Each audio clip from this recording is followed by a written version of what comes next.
o consumo de leite. Ahora que é moi fácil tomar leite. É facilísimo, está chupado. Vas ao supermercado, compras unha botella de leite e xa está. ¿Verdad? E podes ter na casa 2 ou 3 meses fora da nevera que non pasa nada. Bueno, pois eso é moderno. Eso é moi reciente, moi moderno. É super reciente, super moderno. De feito, aí na segunda línea que dice?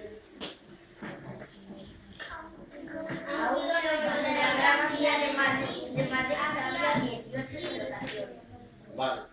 Entre os anos 50 e 60, no 1950 e 1960, un kilómetro de Madrid, o sea, no centro de Madrid, cerca de onde está o Santiago Bernabéu, onde está o Parque o Retiro, aí había granjas de vacas.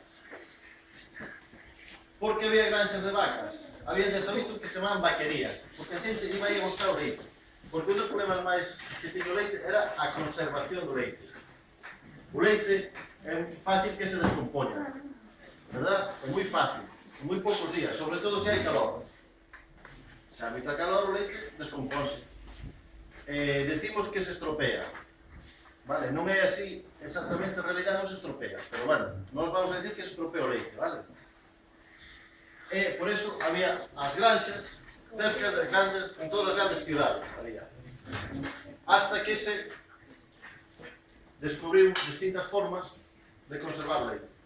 E unha das formas de conservar o leite é en forma de leite condensada, que é o produto fundamental que eu fago, que é leite, que se mete azúcar, e pasa un proceso industrial na que se dá a serie calor e quitamos a agua. A leite condensada é un dos leites máis naturales que hai no mercado. Solo é leite e azúcar. Non leva absolutamente nada. O azúcar actúa como conservante. Dunha forma moi parecida igual que o sal. Actúa de forma parecida. Evítanos que o leite se estropee e poder ter durante anos conservado. Conocemos o olor do leite. A que huele a leite? A que cheira? A leite, ben. A que máis cheira o leite? Cheira a calcio, ben. A que máis cheira o leite? Un pouco de azúcar.